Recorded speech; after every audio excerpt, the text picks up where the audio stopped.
दोस्तों नमस्कार, मैं रमनू सिंह। आज हमारे स्टूडियो में आए हुए हैं कांग्रेस सेवा दल के प्रदेश उपाध्यक्ष रमेश द्विवेदी जी। अभी वह 12 दिन कांग्रेस नेता राहुल गांधी की जो कन्याकुमारी से कश्मीर तक की भारत जोड़ो यात्रा है, उस यात्रा में शामिल हुए थे। मैं उनसे अनुभव शेयर करने के लिए कहूंगा कि आप 12 दिन में आपने उस यात्रा का क्या अनुभव। दोस्तों नमस्कार। इस वर्तमान परिस्थिति में जब देश चरम महंगाई, बेरोजगारी, विघटन के कगार पर खड़ा हुआ है, ऐसी स्थिति में हमारे नेता आदरणीय राहुल जी ने कन्याकुमारी से कश्मीर तक की 3500 किलोमीटर की पद यात्रा कर रहे हैं और पूरे जोश व खरोश के साथ इस देश को किस तरह से एक सूत्र में पिरोया जा सके। जो विगत दिनों में 8 सालों में जो सामाजिक वैमनस्यता फैलाई गई है, नाम बदल बदल करके बताया गया कि हम विकास की प्रक्रिया में हैं, और इस देश में जो कांग्रेस ने इतने सालों में जो सार्वजनिक संपत्तियां खड़ी की थी, उनको लगातार बेचने की प्रक्रिया में यह सरकार लगी हुई है। किसी भी मुद्दे पर लोकतंत्र में के भावना के अनुरूप संसद में बहस नहीं होती है और एक तरफा निर्णय ले लिए जाते हैं। ऐसी परिस्थिति में कि जब हमारे सांसदों की हिम्मत नहीं होती है कि कहीं किस मुद्दे पर बात करें, ऐसी परिस्थिति में राहुल जी ने ये निर्णय लिया, कांग्रेस ने ये निर्णय लिया कि हमको जनता के बीच में जाकर के हमको उसके साथ संवाद करना है। वहां पर किसानों से बात करनी है, महिलाओं से बात करनी है, बेरोजगारों से बात करना है, महंगाई कैसे दूर हो उसके लिए बात करना है, रोजगार कैसे जनरेट हो सकते हैं। तो ये सब चीजों को लेकर के हमारे नेतृत्व ने ये निर्णय लिया। राहुल जी का के साथ एक बड़ा हुजूम, जहां पर वो निकलते हैं तो मैं गुंडलपेट से, कर्नाटक का जो बॉर्डर है और केरला का, वहां से इस यात्रा में सम्मिलित हुआ और वहां पर लगभग 1.5 से 2 लाख लोगों ने बॉर्डर में स्वागत किया। और उसके बाद जो यात्रा का हुजूम चला तो लगातार 10-12 दिन में उनके साथ चलता रहा। और मैंने ये देखा कि इस देश के बारे में चिंतन करने वाले लोग, चाहे वो समाज सेवी हों, चाहे वो राजनीतिक दिशा में लगे हुए लोग हों, कांग्रेस के विचारधारा के हैं या कांग्रेस की विचारधारा के नहीं भी लोग हैं, वे भी इस बात की कोशिश करते हैं कि हम यात्रा में 2 कदम राहुल जी के साथ चलें और जो वर्तमान परिस्थितियां इस देश के समक्ष खड़ी हो गई हैं, उन चुनौतियों को दूर करने में अपना योगदान दें। 12 दिनों में क्या अनुभव किया आपने यात्रा का? यात्रा का जो विवरण है, बड़ा कठिनाईपूर्ण जीवन शैली है उसकी। वहां पर लगभग 3:30 बजे 4 बजे हम लोग सब कोई उठ जाते थे सुबह। और उसके बाद चूंकि एक बड़ा समूह सेवा दल ध्वज टुकड़ी को लेकर के सबसे आगे चल रहा है, तो उस ध्वज टुकड़ी को करीब 1 किलोमीटर से 1.5 किलोमीटर का गैप बना करके चलना पड़ता है। और जिन जगहों पर हम लोगों को रुकने की व्यवस्थाएं हो पाती हैं, तो गांव में या छोटी सिटीज में जो छोटे छोटे कोई बारात घर मिल जाते हैं या कोई कम्युनिटी हाउस मिल जाते हैं, वहां रोका जाता है। सुबह 3:30 बजे 4 बजे से उठ करके 5 बजे तक पूरे लोगों को तैयार करना और पूरे लोगों को ले जा करके सुबह 6 बजे। कितनी संख्या रहती है उसमें? मिनिमम तो जो 32 लोग चल रहे हैं कंटिन्यू वो हैं। और उसके अलावा हर स्टेट के जिलों के हिसाब से जुड़ते जाते हैं। तो स्टेट के जो यात्री हैं पूरे, वो करीब 100, 125, 150 रहते हैं। और उसके साथ उस जिले के जितनी स्ट्रेंथ संगठन की है और जो लोग टाइम दे पाते हैं। फिर 6 बजे सुबह क्या? सुबह 6 बजे हमारा मातृ वंदना होती है, ध्वज फहराया जाता है, ध्वज गीत होता है, राष्ट्रगीत होता है, और फिर उसके बाद हमारा मार्च ध्वज के साथ शुरू हो जाता है। और उसके पश्चात करीब हम लोग लगभग 1 किलोमीटर आगे तक निकल जाते हैं, तो उसके बाद राहुल जी की अपने टीम के साथ निकलते हैं। स्वयंसेवी समाज, सिविल सोसाइटी के लोग अपने साथ पूरे निकलते हैं। फिर लगभग कितने किलोमीटर डेली? और सुबह करीब 11 बजे तक, 10 बजे 11 बजे के बीच में, उस समय 12 किलोमीटर 13 किलोमीटर की यात्रा हो चुकी होती है।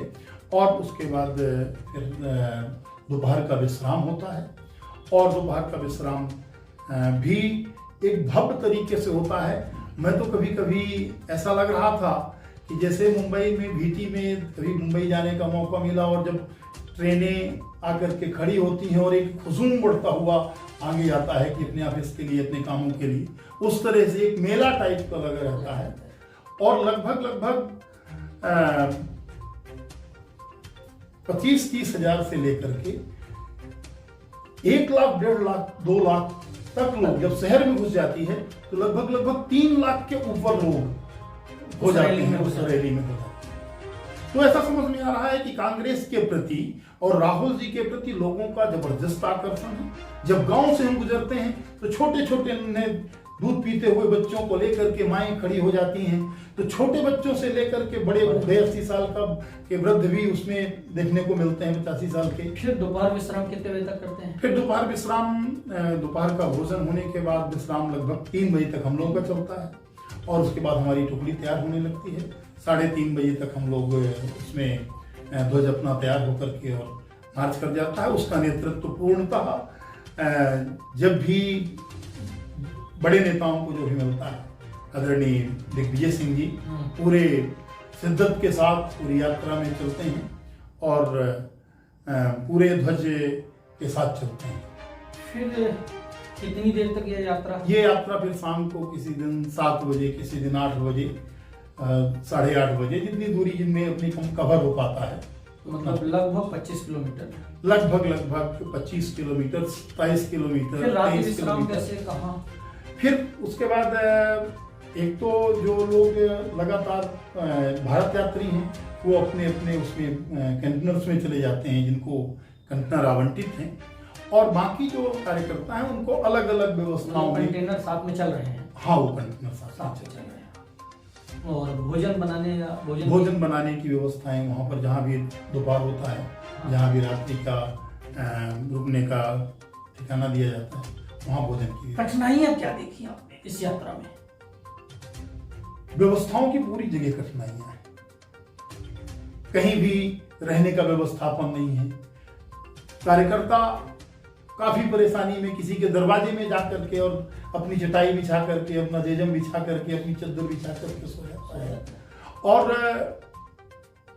निश्चित रूप से ऐसा लगता है लोग, मैं एक गांव में गया, गांव का नाम चूंकि ध्यान नहीं है मेरे को, तो उस गांव में जब गया तो उस घर के लोग इतने खुश हुए, बढ़िया थोड़ा सा नाश्ता कराया, काफी पिलाई और बोले ये बहुत अच्छा काम आप लोग कर रहे हैं। वो एक गांव का ग्रामीण थे। फिर वो अपने खेत भी ले गए, खेत वोत भी दिखाया। तो ऐसी भी स्थितियां हो रही हैं। दिग्विजय सिंह जी ने नर्मदा यात्रा निकाली थी, क्या उस अनुभव को देखते हुए भारत जोड़ो यात्रा? देखिए, दिग्विजय सिंह जी की निकाली हुई यात्रा निश्चित रूप से नर्मदा जी के परिक्रमा के लिए जो उन्होंने निकाली थी, उनका एक अनुभव तो है। 153 विधानसभा टच किया था उन्होंने। और नहीं, उसमें भी काफी अब लगभग स्टेट अपन टच कर रहे हैं। और जो वहां पर उपस्थिति का जो हुजूम है वो एकदम से अकल्पनीय। लोग सोच भी नहीं सकते थे कि इस यात्रा में इतने लोग चल पाएंगे, राहुल जी इतना चल पाएंगे। और राहुल जी इतनी तेजी और गति के साथ चलते हैं कि दूसरों को दौड़ना पड़ जाता है। मतलब सेवा दल की टुकड़ी अगर 1-1.5 घंटे पहले ना चले वहां से और पूरा व्यवस्थापन आगे लेकर के और मार्च, तो हम लोग पूरा एक सिस्टम से निकलते हैं और बढ़िया धारा से चल रही है। और निश्चित रूप से सबके सब आनंदित हैं।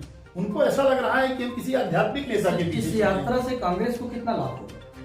देखिए, एक बात कांग्रेस की जो लाभ की बात आती है, मतलब कांग्रेस वोट में तब्दील हो पाएंगे। कांग्रेस ने वोट के दृष्टिकोण से इस यात्रा को कहीं भी करने का विचार नहीं है, कांग्रेस ने सबसे अपील की है कि जो भी व्यक्ति इस देश में लोकतंत्र को जीवित रखना चाहते हैं, जो भी लोग व्यक्ति इस देश में महंगाई, बेरोजगारी, आने वाली आर्थिक मंदियों का सामना शिद्दत के साथ करना चाहते हैं और बेरोजगारी दूर करना चाहते हैं, जो असमानताएं दिनों दिन इस देश में खड़ी होती जा रही हैं, उन असमानताओं को दूर करने जा रही हैं, उन सब व्यवस्थाओं को लेकर के कांग्रेस ने कभी भी इस बात का प्रयास नहीं किया कि ये कहीं से राजनीतिक यात्रा हो। ये यात्रा निश्चित रूप से उस संवाद की यात्रा है जिस संवाद को वर्तमान सरकार, अब उसको आप ये कह सकते हो कि गोदी मीडिया इसको इस्तेमाल करते हैं, जो लोग उन व्यवस्थाओं के कारण लोगों की पीड़ा को समक्ष नहीं आने देना चाहते हैं, संसद में उसमें बहस नहीं होना देना चाहते हैं, इसलिए राहुल जी ने उस जनता के साथ सीधे सीधे, क्योंकि हम तो जवाबदेह जनता के प्रति हैं और लोगों को हम अपना साथ लेकर के आपसी स्नेह, आपसी प्रेम, आपसी भाईचारा, हर समुदाय के लोग, हर समाज के लोग, हर मंदिर, मस्जिद, गुरुद्वारा, जहाँ भी जो धार्मिक स्थल हैं, चर्च हैं, जहाँ भी जैसी ये परिस्थितियाँ हैं वहाँ जाते हैं और अपनी बातों को वहाँ पर जिस तरह हम एक आम आदमी की तरह सिर झुकाते हैं उस तरह जाकर के वो अपनी व्यवस्था को आगे बढ़ा रहे हैं और ये यात्रा लगातार चल रही है। अच्छा खासा पानी बरसने लगता है, किसी दिन आंधी आने लगती है, किसी दिन अच्छी खासी ठंडक हो जाती है और वो हवा जिस दिन चलती है उस दिन तो बड़ी दुर्दशा भी हो जाती है। एक दिन तो रास्ते में पानी गिर गया, हम लोग यात्रा में थे, पूरे भीग गए और जब वहां पर पहुंचे तो जहां पर व्यवस्थाएं थी तो पूरे खेत में जहां पर रुकने का व्यवस्था, पूरे जगह पानी भरा हुआ। तो बहुत सारी कठिनाइयां हैं और लेकिन संकल्प, राहुल जी का संकल्प, पूरे कांग्रेस जनों का संकल्प और इस देश के लोकतंत्र के प्रति चिंतित, महंगाई के प्रति चिंतित, वर्तमान परिस्थितियों के प्रति चिंतित लोगों का जो मनोबल है वो निश्चित रूप से और आम आदमियों का उत्साह जो राहुल जी से बीच में मिलने आते हैं, अपनी पीड़ाएं रखते हैं, अपनी बातें करते हैं, तो वो एक ऐसा संबल मिलता जाता है कि यात्रा के प्रवाह कंटिन्यू। बहुत बहुत धन्यवाद, आपने अपने अनुभव शेयर किए।